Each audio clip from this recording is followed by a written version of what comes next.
All right. Good morning, Earthlings. How you doing today? Welcome to First Contact Radio. Hope you're doing well today. Let's see what's going on with our cosmic weather. All right. Starting off space weather. Solar wind 405.5 kilometers per second. Planetary K index is at a 1. Could get up as high as a 4. It's because of the activity we've most recently had, the flares, low class M flare. Coronal holes looks about the same as it did the other day. M-class flare still low, 5% chance. Activity pretty much same as it was yesterday. Alright, that's what's going on with space weather. Quiet sun, we're told. And moving on. Astrologically, here we are. New moon today, a new moon. Alright, new moons are new opportunities. Breathe a fresh breath of air into what you're doing. And then use the moon cycles to be able to plan out and work with your projects. Try that. Do something on the new moon, and then 2 weeks later, on the full moon, see how it has progressed. It's a good way to chart your progress. Anyway, today we could see that our moon is in between signs, between Leo and Virgo. Virgo an earth sign, Leo fire sign, so we're dealing with that in-between phase from the fire of the creativity and ideas to the practicality of the Virgo. And the Virgo is very practical. The Virgo is the one that analyzes. So there's lots of analytical mind processing that goes on with the Virgo. With this new moon, it can be a lot of thinking about what it is we want to do, really kind of figure it out now. It's like this time's for real. Let's really get it figured out. We got to make things work now. So that's what's going on with the unconscious, whereas the conscious mind is still the same. The sun, Leo, creative ideas and stuff. So we got fire on the outside, conscious mind. Underneath, we got the void, of course, fire and earth working together. Tomorrow and over the weekend, it's just going to be all earth. But right now, we're at the in-between phase. All right, then we got the moon phase. Oh, we had a crash here. We're down at a new moon. New moon, you're not seeing that there, and I'll just move right on. And our Mayan Oracle, we're at a 3-tone day. 3 tones are called the electric tone of activation or the electric tone of service. The kin for today, right in the middle, is the dragon. So today is the electric dragon, guided by, the guide is right above it, the serpent. So today is the electric dragon, guided by the serpent. The supporting cast we have is the monkey, which is the challenge for the day, and the like-minded energy is the reflection of endlessness. And underneath our hidden power is our ability to generate our own energy, enlightenment. Okay. Altogether, our phrase for today: I activate in order to nurture, bonding, being. I seal the input of birth with the electric tone of service, and I am guided by the power of life force. On the Gregorian calendar, it is Friday, August 17th, 2012. So there you have it. That's what's going on. Let me jump over here and show you the new site here. If you're over at firstcontactradio.com, you may see that there is something different over here. And we've got a upgraded site. You'll be able to check it out. Alright, so I'm not going to really go into details about that because you'll be able to see it as you look at the site. So there you have it. Now, very first story I'm going to get to today is called 9/11 in Plain Sight. This is part 1. Last week and this week I've been playing 9/11 information. There are so many documentaries out there. As a matter of fact, when we get into the next section after the UFO news, I'm going to show you a list of all sorts of documentaries that are available at 9/11 and make that available to you. That way you can check them out. There is a lot. I could keep going on for weeks doing a 9/11 theme at the beginning. There's that much research that's out there. So, it's unfortunate that we have agencies that are out there saying that there's no information, or it's unfortunate that you have everyday folks, you know them, I know them, that say, oh, there's no information. there is weeks worth of information that you could sit and watch videos every day of good quality information that's been researched. There's statistics, there's all whatever you'd want to know about it, it's available. The reason somebody doesn't know about it is because they really don't want to know. Anyway, enough of my rambling. Let me get on to this piece here. This one is called 9/11 in Plain Sight. This is part one. This is a good one.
God bless the victims, their families, and America.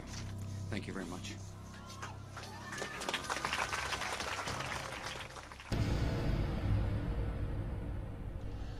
It's been said that all truth passes through three stages. The first stage being denial, the second stage being violent opposition, and the third stage being widespread acceptance as common knowledge. Well, as you view this documentary, keep in mind that people watching will probably fall into one of those three categories. One group of people will absolutely deny that what they're seeing could possibly be true. The second group of people will be violently opposed to this kind of information being released, and they'll do everything that they can to discredit the messenger rather than pay attention to the message. And yet there will probably be a third group of people that will sit back in their easy chair and say, I'm not surprised, I knew it all along. With this in mind, let's begin by playing a little word association. I'll say a word, and you think of the first word that comes to mind. Conspiracy theory is what most people think of. We've all been conditioned to associate the word theory with the word conspiracy, because after all, no conspiracies could possibly be true. They're all just theories, aren't they? Well, in the phrase conspiracy theory, there are two words. The first word, conspiracy. The second word is the active word, theory. By definition, a theory is a supposition, an idea, a concept, a hypothesis. Let me give you an example. In theory, if I purchase a raffle ticket, I could win a prize. Now, as long as I don't purchase a raffle ticket, my win is theoretical. But once you purchase a raffle ticket, the win is no longer a theory. It becomes a possibility.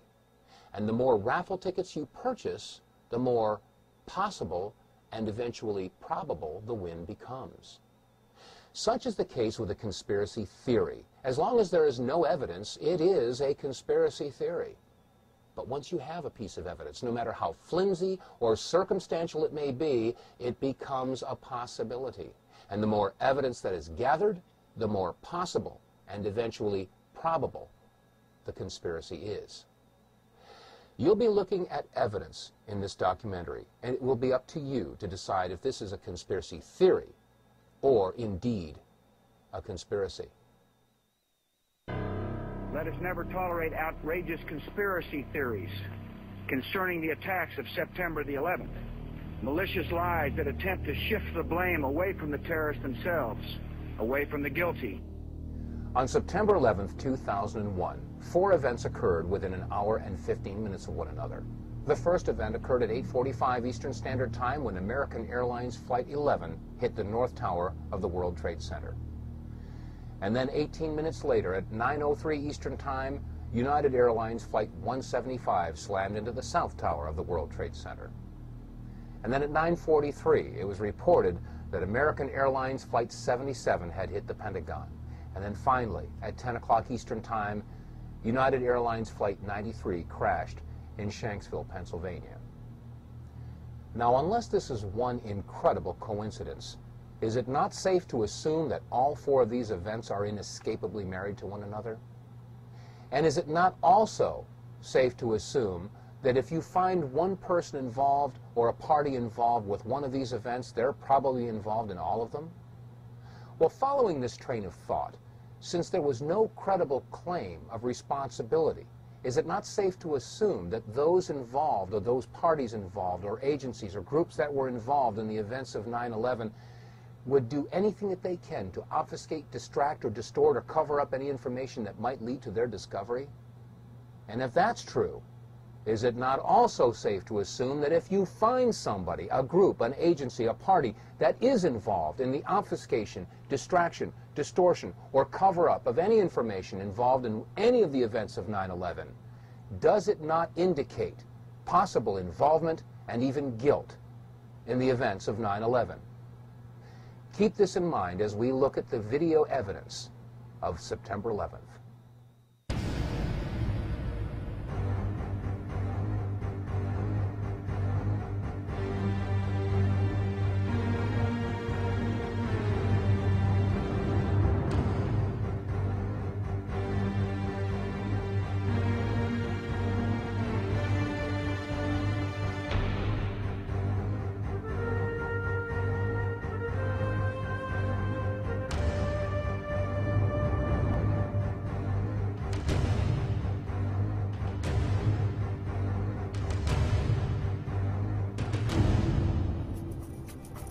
I mean, it was like a cruise missile with wings. Went right there and slammed right into the Pentagon.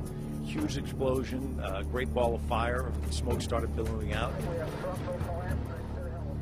Shortly after September 11th, as what usually happens, many conspiracy theories began to emerge as to what really happened on September 11th of 2001. And because many of these theories were not grounded with any evidence, we didn't really pay too much attention to them. However, in February of 2002, my attention was drawn to the following website, entitled Hunt the Boeing, Test Your Perceptions. Now, the original website was completely in French and was released by the French and drew some very serious questions as to what had really happened at the Pentagon. I mean, after all, we had all seen the big hole that was created by the 757 that had slammed into the Pentagon at 9:43 on September 11th. But some of the photographs that were shown on this website raised very serious questions as to whether or not that's exactly what had happened. Some of these photographs showed a smaller hole, and in some cases showed that there was no way that a 757 could have created this damage. So we began our own investigation, and that started by taking a look at some of the magazines that we all saw at the supermarket checkout stands shortly after the events of September 11th. As I began poring through the photographs, I had one goal in mind, and that was to prove the French wrong with their website Hunt the Boeing. After all, there must have been some photographic evidence that showed that a 757 had hit the Pentagon. But as we went through all these photographs, we could find no pictures whatsoever showing a tail, a nose, a fuselage, wings, engine, wheels, luggage, seats, nothing. There were no photographs showing any recognizable wreckage from a 757. Furthermore, when you look at the size of the hole at the Pentagon, it was approximately 65 feet across, and the height of the Pentagon is approximately 73 feet. From wingtip to wingtip, a 757 is 124 feet 10 inches. From nose to tail, a 757 is 155 feet and 3 inches in length, and the height is 44 feet and 6 inches. However, when you look at the hole at the Pentagon, you'll find that it's only approximately 65 feet across. How does a plane of those dimensions fit into a hole only 65 feet across. Upon further inspection, we found that the damage at the Pentagon was completely and totally inconsistent with the damage of the planes that had hit the World Trade Center. I mean, after all, the planes that hit the Trade Center created a fire so intense that it fatigued the steel and collapsed the buildings, or so that's what we were told. And yet, when you look at the left side of the Pentagon, you'll note that there is very little, if any, smoke.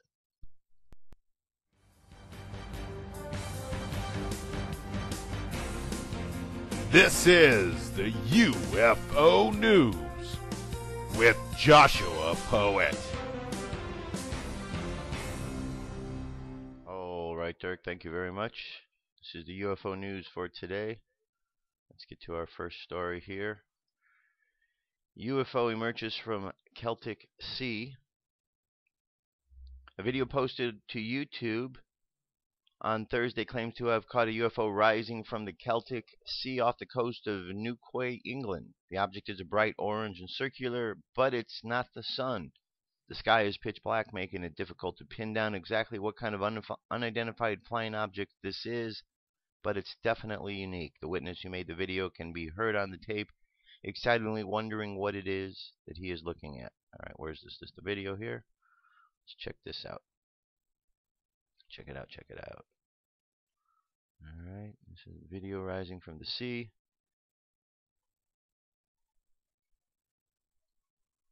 Alright, something appears to be going up. And right there, it's alright. It's a video that they claim is rising from the sea.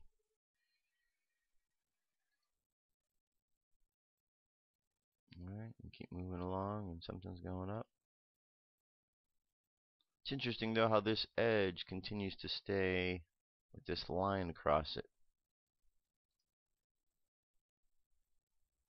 So, video's available, check it out, see what you think. Next, right over here, UFO report associated with round cloud or ring in the sky. We've seen these kind before, very intriguing because these same types of rings around clouds have turned up in Russia, South America, United States, and every time we have an expert tell us that there is a rare atmospheric phenomena that has nothing to do with UFO or ET. Well, here's a woman that clearly associated a UFO with one of these clouds. Alright. It's right here. Here's the cloud in question. Well, excuse me, that's from Moscow. Okay, let's take a look at this here. Alright, there we go. Nice circular cloud right there. Pretty unmistakable as a circle in the sky. And then, of course, this one was from Moscow. We saw that one earlier in 2012. Alright. Circles in the sky. Alright, what do we have here? We have a, this is UFO sighting over Melbourne. Let's take more footage coming. This getting out of control. Alright, let's look what this is over Melbourne. So lots of sightings. Camera on remote, didn't see the object. Doesn't appear to have any strobes or navigation lights. Alright. Wow, we got a whole grouping of them, it looks like. Like a whole grouping of them.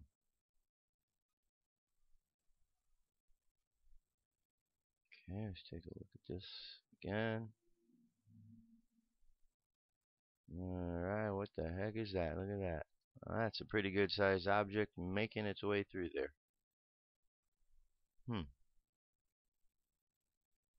Pretty interesting. Well, that's big craft. I don't know if I've seen something like that big on our videos before of that particular type. I mean, that has a definite shape to it. You could see the movement, the energy coming off the back as it's moving. Very interesting. Alright. Links available. Here we have UFO activity over Lake Erie. This was on the 9th. FAA and Cleveland Airport report Lake Erie UFOs, not normal flight paths, not showing up on radar.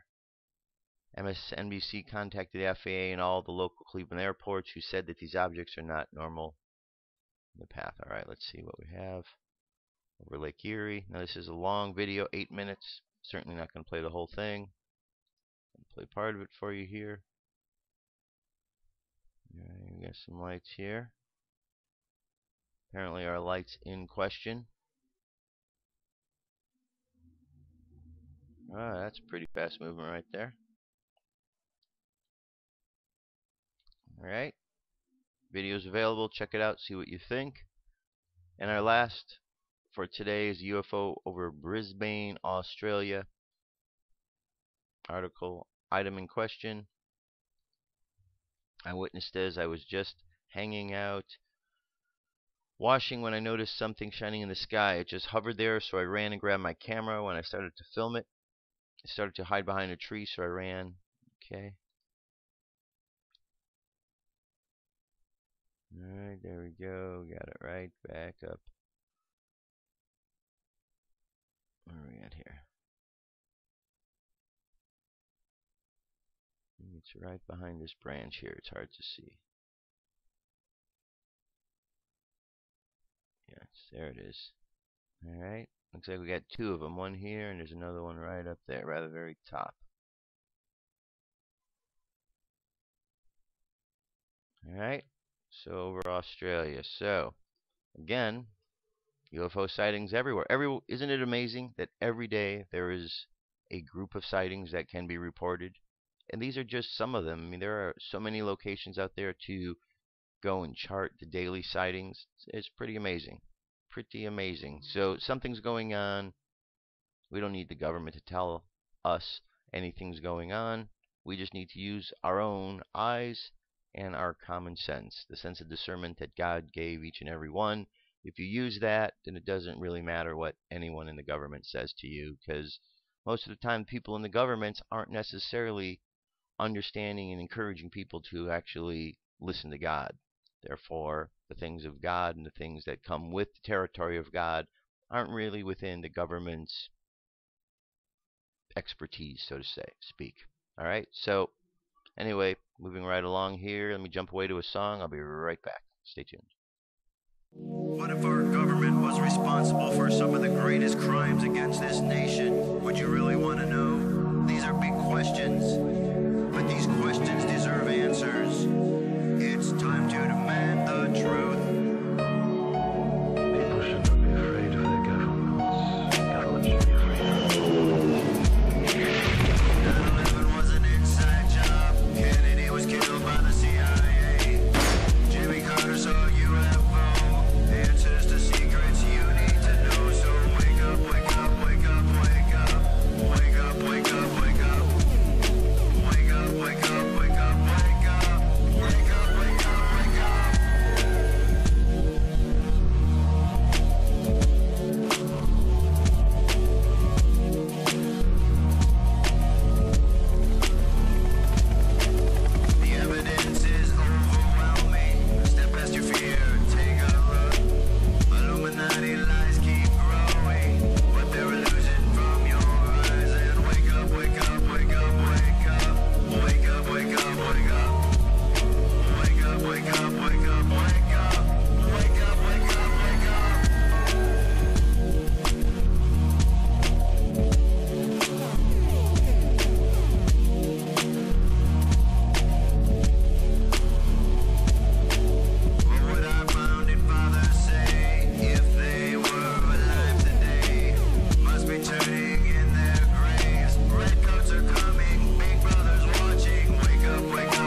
up, wake up, wake up, wake up.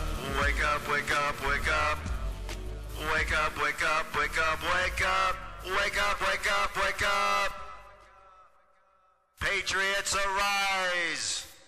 It's time to demand the truth. All right. Continuing on. Here's that list I was telling you about. It's 911docs.net. Check this out. There are so many videos here. All right. We've got the latest editions. You can see there's quite a long list here. Top rated documentaries. And continue scrolling down. Look at this. Look at all of these videos. The list goes on. And then here's some more. And then here's all kind of lectures. And all kind of TV shows and programs. And the additional video clips. And guess what? This is just one site. There are, if you follow the links from this site to their home sites, a lot of these sites lead you to sites where there's all kind of evidence that is set up there. It's not just a page, it's not just a document. I mean, there's a lot of research here.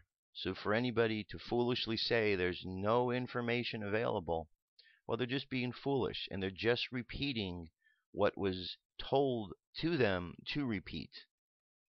You know, they've been conditioned. That's all it is. People spout things out because of their conditioning. All right. Now, we got the big Republican National Convention is coming up, along with the Democratic National Convention. I am thinking these are going to be some pretty intense events that are going to be taking place out there, because all of the lying and the corruption and the problems that have occurred during the course of this election season is just, it's incredible. How any American can stand by and feel good with the lying that's going on is beyond me. And if you do feel good about this, then it's because you've been so conditioned to believe that you don't even check in with your own common sense. Because I bet if you did, you wouldn't, and you probably don't, allow the same amount of lies in your own household. But you'll allow them from the leaders who are imposing all these rules that determine your life. But in your very own household, you won't allow those lies. Except when you turn the TV on, because you don't believe their lies, because you've been so conditioned to believe that they're telling you the truth because you allow them into your house, that you just don't even bother to fact check what they say anymore. It's unfortunate. It's really unfortunate, because so many people have checked their minds at the door. I don't know. I don't understand why. Why would anyone do that? Why would somebody give up their common sense? Why would somebody give up their ability to think to an agency who has proved over and over and over that they are incapable of actually doing some of the tasks that they are committed to doing? And I'm talking about the government, not just of this one, but around the world. Why would anybody give up their power to the government? I don't know. A lot of people do, and then they complain when they get screwed later. It's mind-boggling. But you know what? I think it just goes back. We got to call it like it is. We have a lot of stupid people living in this country. Unfortunately, stupid people do stupid things. What's that phrase? Stupid is as stupid does. We got a lot of that. A whole dose of stupid is as stupid does in this country. And you know what? Maybe that's something we're number one at here in America. Maybe we're number one in stupidity, because we seem to do a lot of stupid things around the world, and stupid things only come from stupidity. So maybe that's the situation. We're just a stupid country thinking we're smart, and we need to get with the program. Okay, here's video. Ben Swan, reality check, talking about the upcoming RNC. From the Republican National Convention, and the RNC Rules Committee has ruled on the case of the Oklahoma Republican delegates who say the state GOP broke their own rules. So what did the Rules Committee decide? In our Commitment to Balanced News, Ben has the reality check you won't see anywhere else.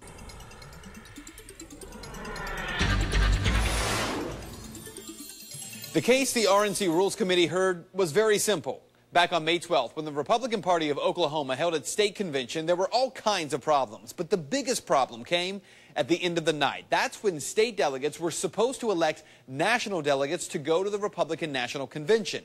But the Republican leadership didn't like the way the votes were going, and so they did not call for a roll call vote, which is stated in the rules of the Oklahoma Republican Party. Instead, they called for a voice vote and had people stand. Because they attempted to end the convention early, a separate convention was held outside in the parking lot. Well, as of today, 13 delegates have contested the outcome of that state convention, and they submitted a simple 3-page complaint to the RNC Rules Committee. Their argument, again, was pretty simple, that the party rules were not followed, and therefore the 25 delegates and 25 alternates should not be seated at the Republican National Convention in Tampa. This week, the RNC Rules Committee came to a decision on that complaint. Kadosha Fish is one of those contesting the outcome. This issue is so easy for anyone can understand it. You know, it's not hard to understand. The election of delegates at large and alternates at large shall be by roll call vote. I mean, that's as plain of English as you can get. So what happened? In a 4-page response, the Rules Committee decided, number 1, that state party rules require that a roll call vote be taken. 2, that state party rules do not allow a voice vote and standing vote only. Number 3, that state party rules trump the convention rules. But then they ruled that the voice vote and the standing vote were good enough to elect delegates. And 2, that there's no reason to believe that if a roll call vote had been taken, the end result would be any different. You see, Fish and the other delegates say this isn't even about overturning the end result. It's about a fair process. Why have rules if you're not going to follow them? You know, because if you have rules and you don't follow them, you make yourself look like a total idiot. And, you know, why would someone want to be involved in a party that doesn't want to follow their own rules? So what you need to know is that in the Oklahoma case, the RNC Rules Committee decided that while the state party did not follow its own rules, the RNC wasn't going to require them to follow them. On the other hand, the Rules Committee also just ruled on the delegates from Maine. We've told you that the entire delegation is being challenged by the Romney campaign. But the end result there, the RNC Rules Committee just decided that the Romney campaign has no grounds to contest those delegates, and yet the RNC Rules Committee changed their own rules so they wouldn't have to officially rule on the issue, instead leaving it open for a second challenge from the Romney folks. So the issue here, is it any wonder that the RNC Rules Committee wouldn't enforce rules on the states like Oklahoma? The RNC Rules Committee won't even follow its own rules. And that is Reality Check. So what do you? So, not following their own rules, there's a phrase for that. It's called cheating.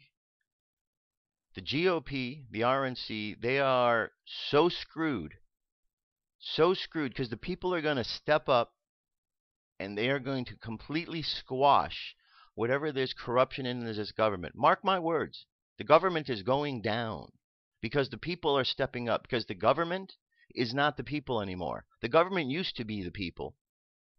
The government used to represent the people, but now it is so far, the government is nothing more than a treacherous, traitorous organization that is living here on American territory, in American soil, threatening Americans.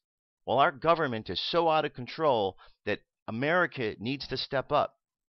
And pretty soon they will, and these governments will go to the wayside, and there will be good people that will be leading things. Because right now, there aren't good people leading things. There's idiots. You tell me Obama's a good person? Obama is not a good person. Obama's got such a horrible track record. And then we've got military leaders who don't have the courage to be able to stand up against a tyrant who's in the office. What kind of leadership is that? That's not. Our military has absolutely let us down, and that is disappointing to say. So if you remember the military brass, figure out a way to help the American people, because you're letting the American people down badly. Just like on 9/11, when you didn't have the courage to step up and follow the right orders, and you followed the wrong ones. Well, you let us down then, you're letting us down now. Go arrest the man in office who is committing treason, and we'll have a bit more respect for you, military. But until then, what good are you? Apparently you've lost your courage. Well, we'd love to see you get it back and go arrest the traitors. Go arrest the ones committing treason. Go take care of the Fast and Furious situation and all of those. Because you can't tell me, military brass, that you don't know what's going on. You absolutely do, but you're turning a blind eye to it. And every day you turn a blind eye to that, you know what? You're committing treason, and you're being traitors against the American people that you swore to protect and defend. So get with the program. Get with the program and step up for the people. Follow the Constitution and quit following the traitors. Remember your oath? Swore to protect and defend the Constitution from all enemies, foreign and domestic? There's a domestic terrorist in the White House. Why are you not doing something about it? Now, this is going to the Ron Paul. Another one. This is Matt Larson 10. Here we go.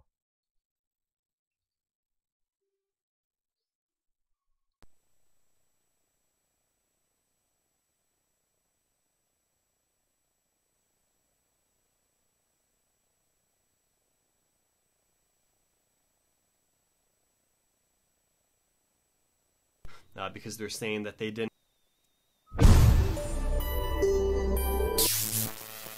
Hey, welcome back everyone. I am Matt Larson 10, and I found this news article online last night, and I found it very motivating, so I thought I would share it with you really quick.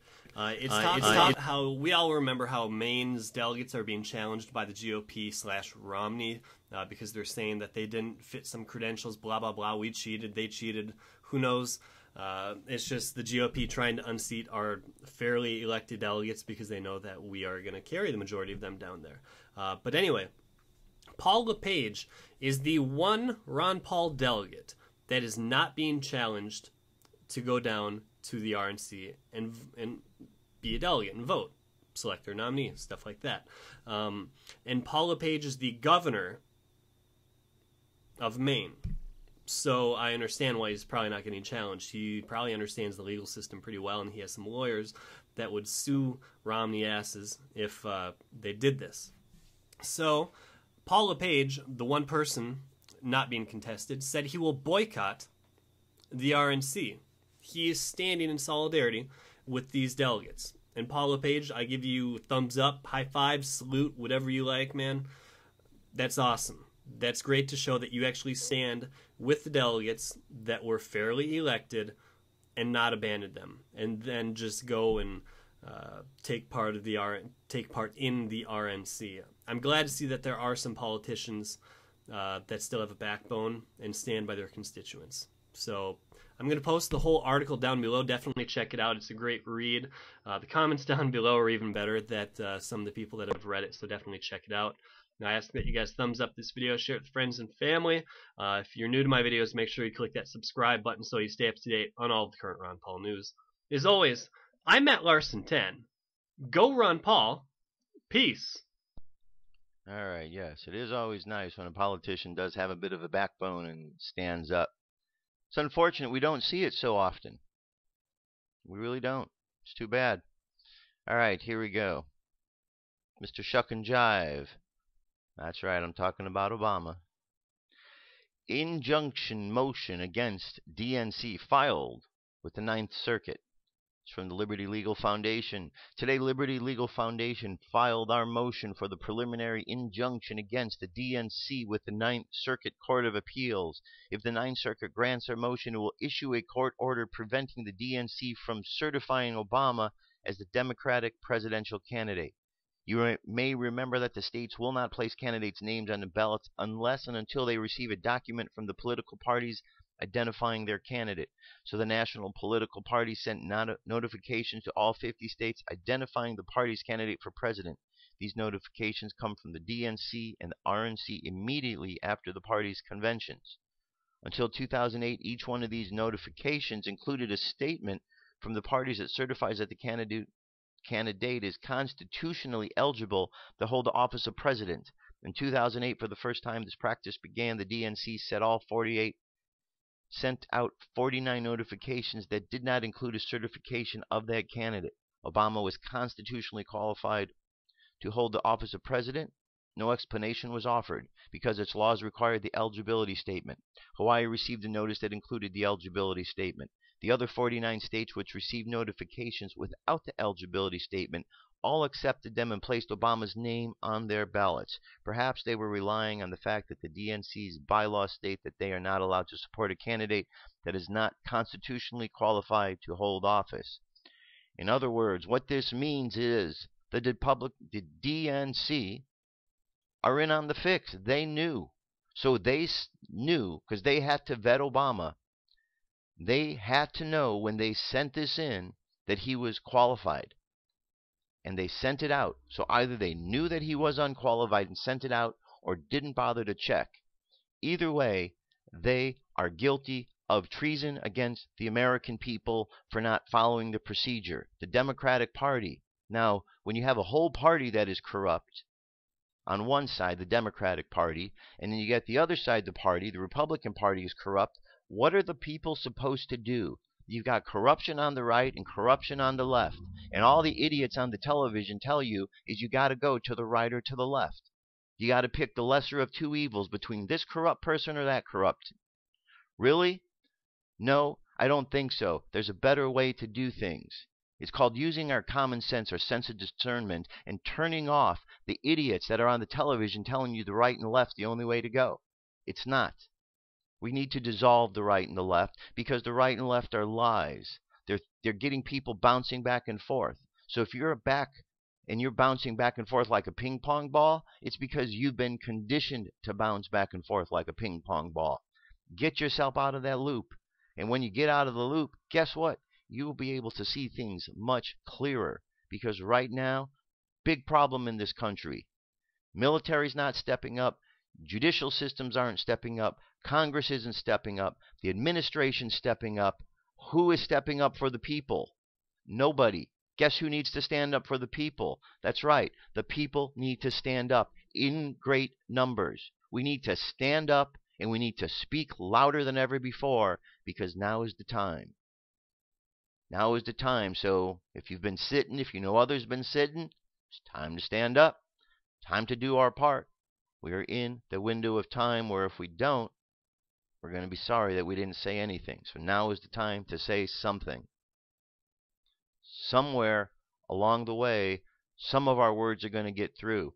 I don't know what words are going to get through the military. I'm hoping something I say or something someone else says actually gets through to someone that has a conscience in the military that realizes that they are allowing injustice to go by.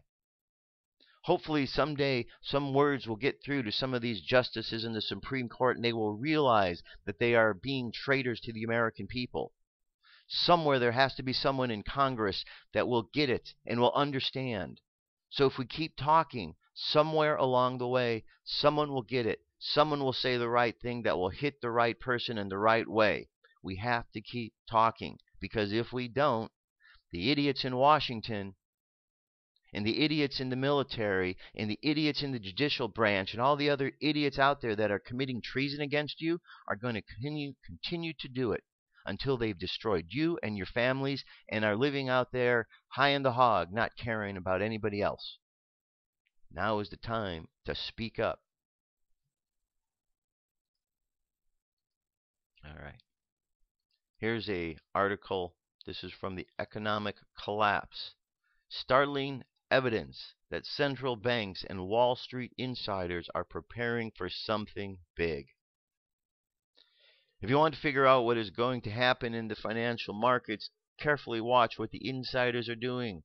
Those that are connected have access to far better sources of information than the rest of us, and if they hear that something big is coming up, they will often make very significant moves with their money in anticipation of what is about to happen. Right now, Wall Street insiders and central banks all around the globe are making some very unusual moves. In fact, they appear to be rapidly preparing for something really big. So exactly what are they up to? Well, in a previous article entitled, "Are the Government and the Big Banks Quietly Preparing for an Imminent Financial Collapse?" I speculated that they may now be preparing for a financial meltdown of some sort. As I noted in the article, more than 600 banking executives have resigned from their positions over the past 12 months. And I have been personally told that a substantial number of Wall Street bankers have been shopping for prepper properties this summer. But now even more evidence has emerged that quiet preparations are being made for an imminent financial collapse. This doesn't guarantee that something will happen or won't, But like any good detective, we are gathering clues and trying to figure out what the evidence is telling us. All right. And if we scroll down, we have a bunch of stuff here. So why don't the banks, why don't the people on Wall Street warn the people? Why do they take care of their money first? Think about it for a second. It's because they love their money more than they do the people. That is why. The bankers love their money more than they do the people of the world. That is why they don't care what happens to the people of the world as long as they have their money. Isn't that sick and disgusting? I think so. But hey, maybe I'm wrong. Maybe I'm out of touch. Maybe I'm supposed to love money and love treason and love all this stuff. Maybe that's what this country is really about. Maybe all the ideals of the founding fathers, maybe we're just supposed to throw those away because it doesn't really mean anything. Maybe all the blood that has been sacrificed for this country by the ancestors of every American, maybe that's meaningless and we should just disregard that, right? I don't think so, because you and I all know how important that is. So why are we allowing governments and institutions out there to dictate what's important? You know what's important, and you know what's not. Here's an article, Disinformation, How It Works. There was a time not too long ago that governments and groups of elites that controlled them did not find it necessary to conscript themselves into wars of disinformation. Propaganda was relatively straightforward. The lies were much simpler. The control of information flow was easily directed. Rules were enforced with the threat of property confiscation and execution for anyone who strayed from the rigid socio-political structure. Those who had theological, metaphysical, or scientific information outside of the conventional and scripted collective worldview were tortured and slaughtered. The elites kept information to themselves and removed its remnants from mainstream recognition, sometimes for centuries before it was discovered. With the advent of anti-feudalism and most importantly the success of the American Revolution, elitists were no longer able to dominate information with the edge of the blade of a barrel of a gun.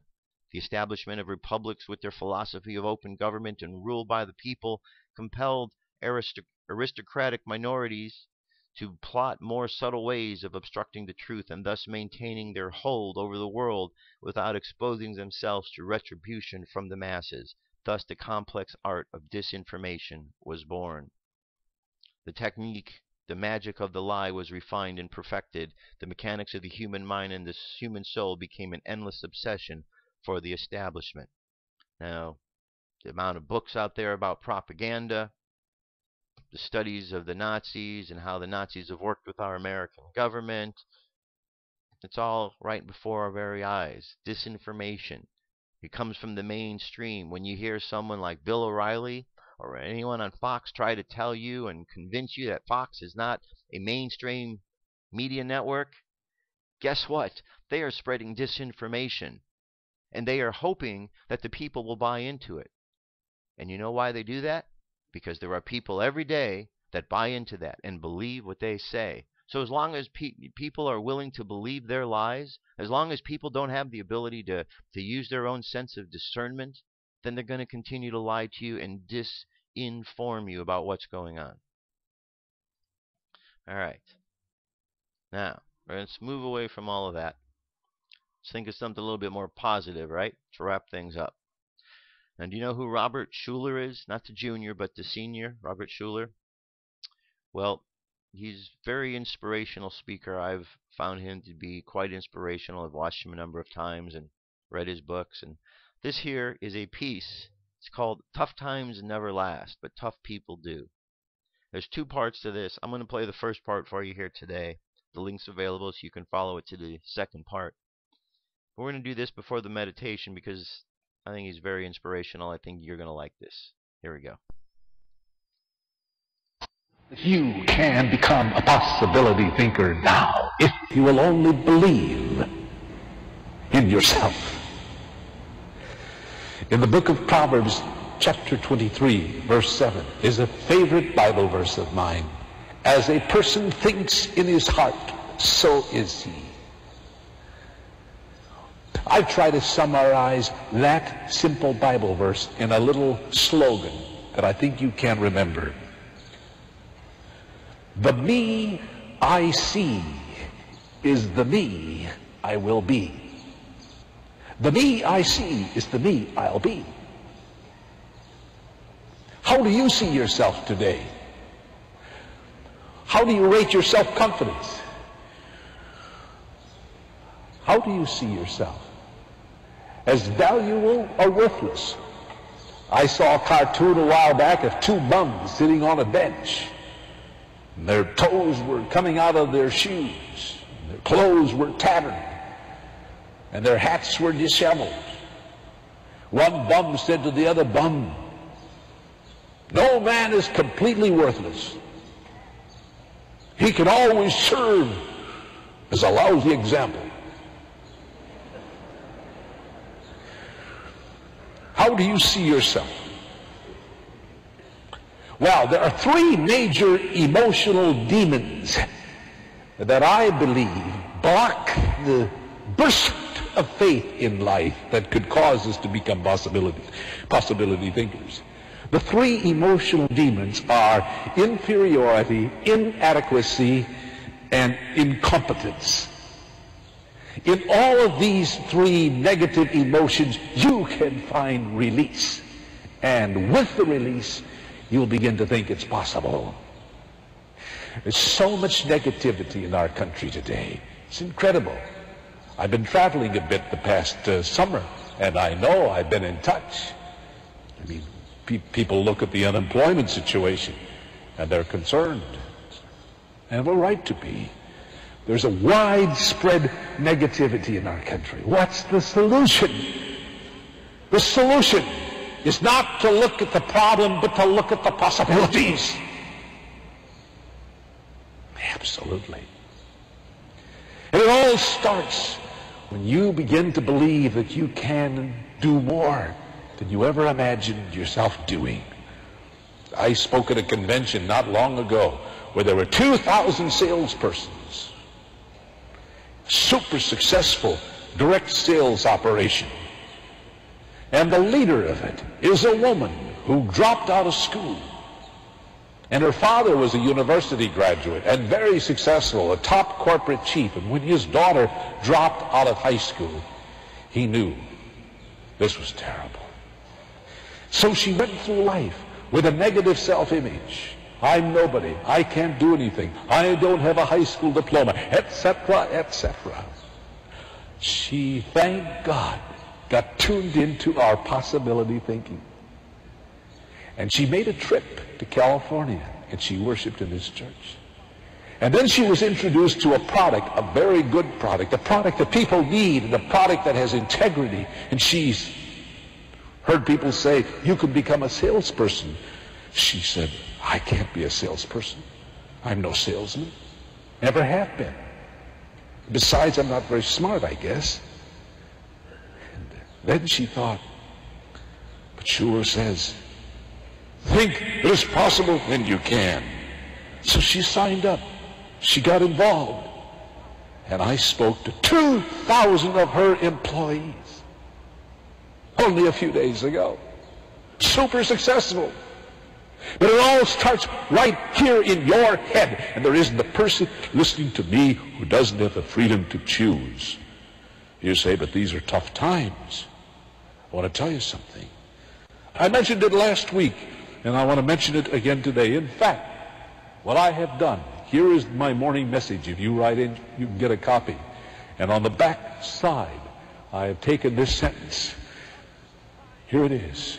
Tough times never last, but tough people do. If I had the money, I would buy billboards along all of the roads in the United States, all 50 states. If I had the money, I would buy billboards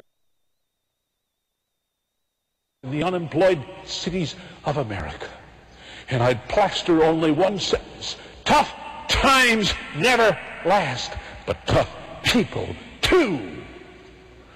Write in for a copy. Tear off the back page. Stick it up in your company bulletin board. Put it up in the bookstore, or put it in school. Wherever you are, put it up in your home. Tough times never last. Tough people do.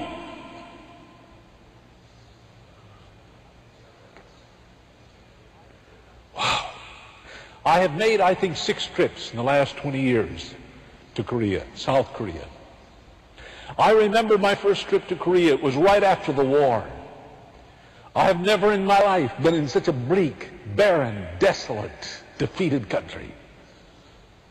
There wasn't a single green living tree in South Korea. You know why? During the war, times were so tough, they cut the trees down. They ate the leaves. Then they peeled the bark, and they boiled the bark in water, and they kept boiling it until the bark was all boiled, and they had a thick black soup, and they lived on the soup, bark soup. And in the sub-zero winters, they consumed the wood for fuel until every tree was dead. Tough times, you bet. Calcutta isn't as bad today as South Korea was 20 years ago. They're moved into that whole crowd of poor people, Christians. And a Christian who thinks in his heart that he's somebody and he can overcome is a tough person. Tough times never last, but tough people do. From Korea, not many years ago, came a poor little Methodist preacher. Through scholarships, he was able to come to the United States to study for a few months. Then he attended our Institute for Successful Church Leadership. And he walked on this campus just before the cathedral was built. And he looked at this huge Tower of Hope and the magnificent sanctuary. Do you know what he did? He had a camera. And he took pictures of the Tower of Hope. And he took a picture of our sanctuary. And just before he left, he heard we were going to build a larger building to seat 4,000. 3 years ago, I was in Korea. On Saturday night, I promised that I would speak in his church. All he had was a tent. Just a tent. But he'd been a graduate of our institute. And he was inspired, and he had dreams, and believed anything was possible. And so I said I'd preach for him in his tent on Saturday night. But Saturday morning, we got the telephone call of Carol's accident. We got on the first plane, so I wasn't able to keep my commitment. And he had about 1,000 people in the tent that night, waiting to hear this Dr. Schuler from California, and he had to tell them that I had to leave because my daughter was in a terrible accident. So I had to break the promise. Well, a couple of weeks ago, I went back to Seoul, Korea, to receive an honorary degree from Nanyang University. And he heard I was coming in town, that I would be there for 48 hours, and he told the host at the university that I had to stop and see his church, because he said, Dr. Schuler promised 3 years ago he was going to come, and then he broke the promise for a good reason, but he's got to stop at my church. Well, the only time was in midday, so I couldn't believe Korea. 3 years, time. Trees, boulevards, 8 lanes of traffic, glorious hotels. And we were driving down the freeway heading for this place where this little Methodist minister 3 years before had his congregation in a tent. And guess what I saw? Rising from along the freeway, the Tower of Hope. No kidding. That building there, duplicated in the skyline of Seoul.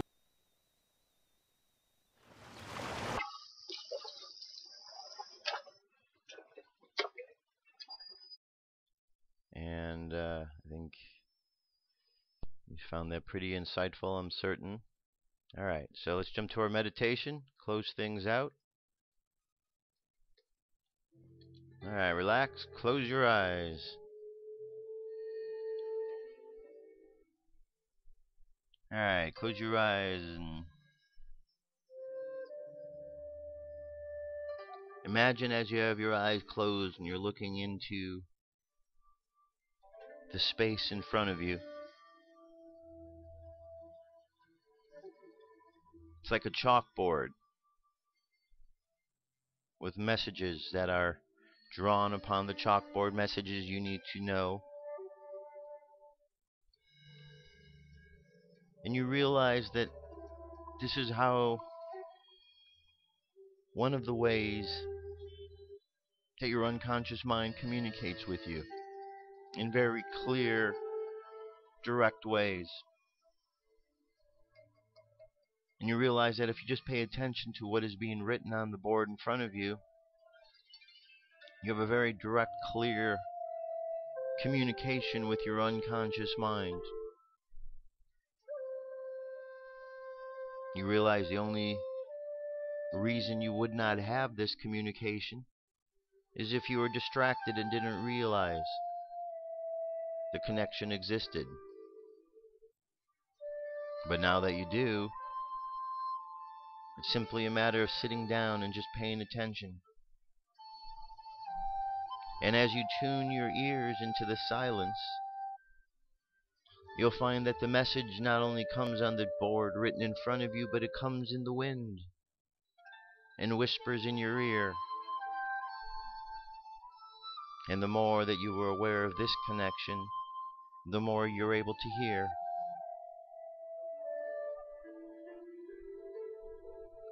And as you get up and you walk through life, and you look around and you see others, you realize that you can see the light shining and glowing around others. This is because you've connected into seeing more than what is out there. And once you realize that this connection exists, seeing the energy becomes easier and easier. And as we continue to contemplate life, we realize that there are so many things beyond what we know. Connections that exist. And by simply being aware of their existence, our ability to communicate and connect becomes even stronger.